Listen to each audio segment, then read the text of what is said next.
This I wanna nail sports to the bone. Top blogger, top YouTube channel. No matter which sports, here we got it covered. Subscribe and hit the notification bell.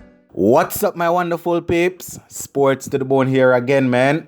Shout out to all the viewers, subscribers, and the followers. Big up on yourself. All right, my viewers and subscribers. So I have another one here for you guys.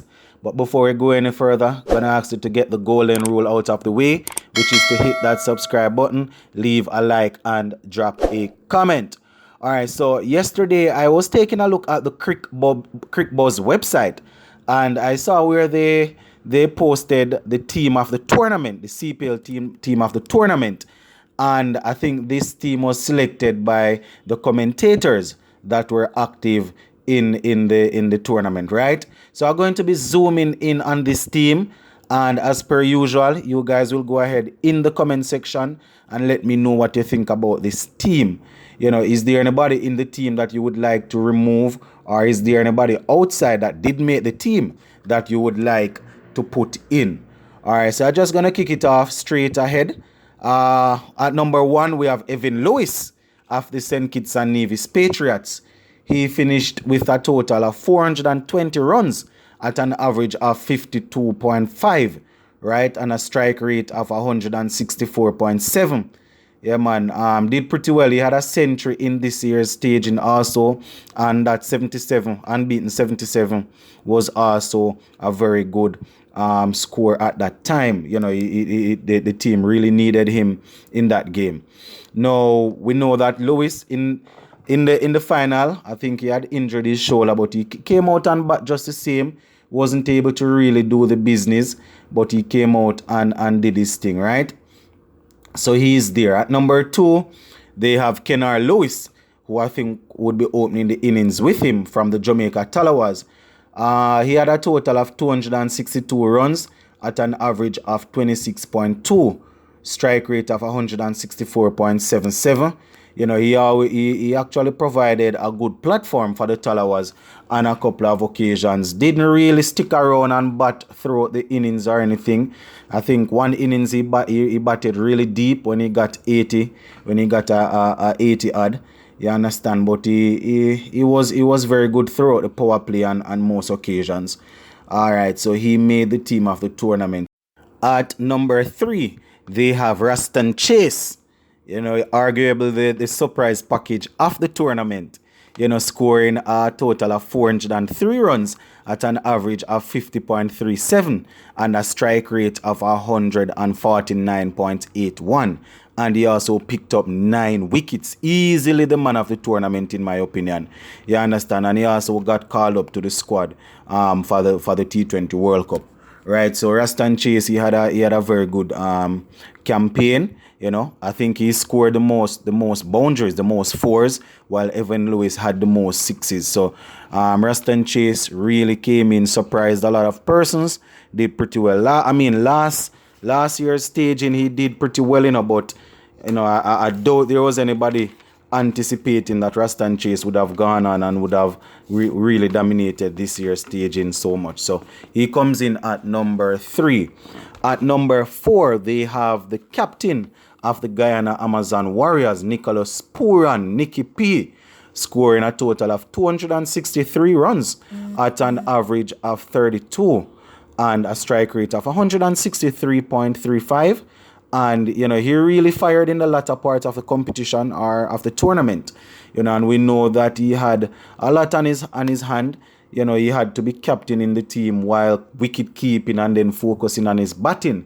So I think when they brought in Anthony Bramble in the last couple of games, it really freed him up.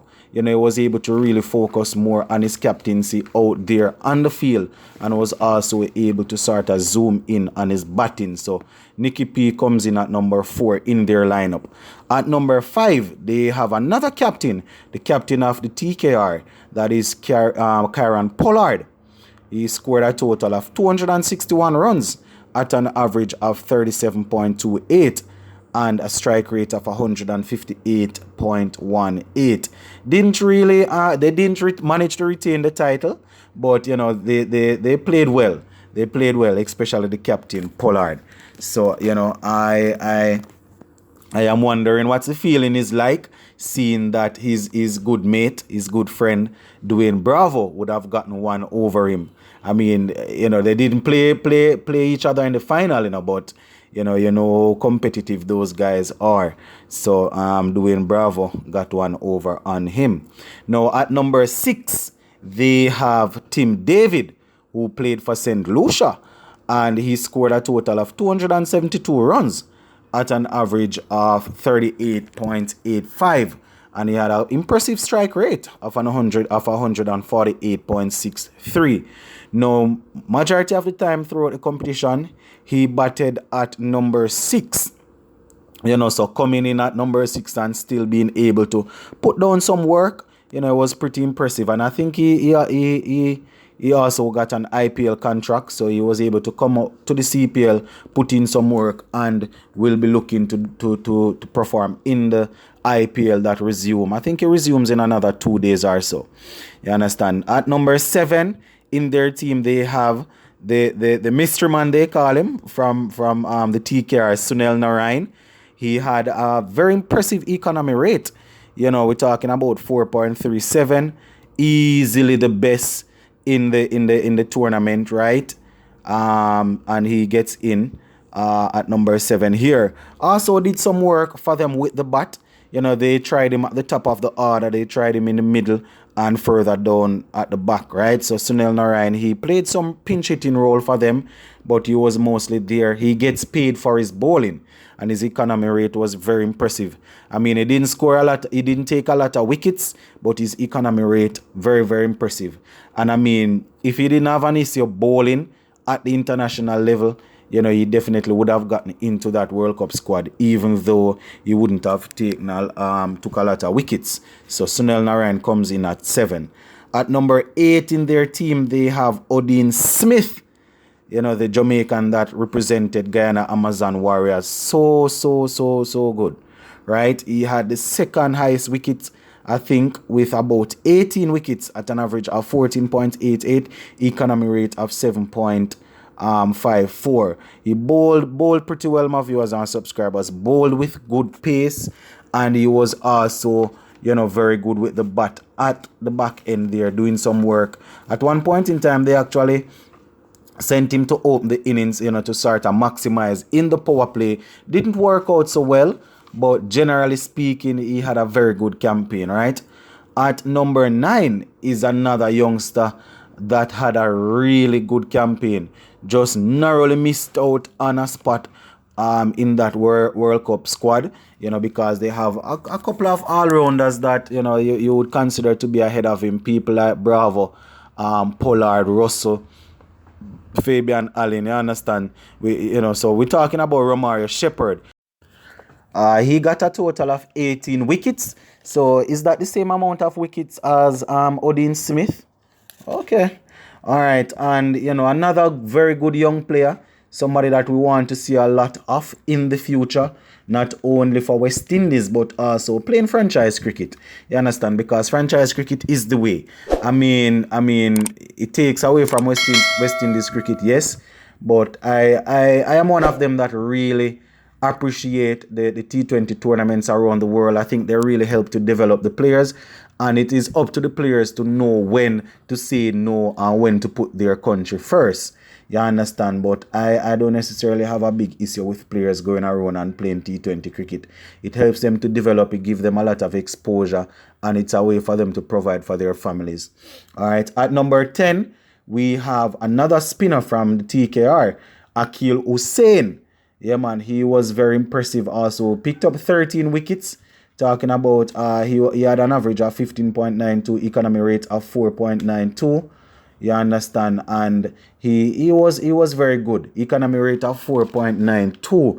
You understand? Sunil Narayan had 4.37. So you understand? What's his name? Akil Hussain did pretty well. Did very well. I had said that Sunil Narayan had the best economy rate by far, but Akil Hussain is right there. And he did some batting on a couple of occasions, played some good innings, some good cameos, and he will be one for the future. You understand? Or he's one for the future. So we're gonna continue to keep an eye on this youngster as he continue to develop his career. Now, coming in at number 11, the final man on their team, they have Ravi Rampal. Very, very, very experienced, about 36, I think, soon to be 37. He ended up taking the most wickets. Yeah, man, I think he ended up with 19 wickets. You understand? We're talking about an economy rate of 7.96, and I think in one innings he was able to help TKR with the bat, but his primary role in this team was to really go out there and bowl his team to victory, and he did pretty much that.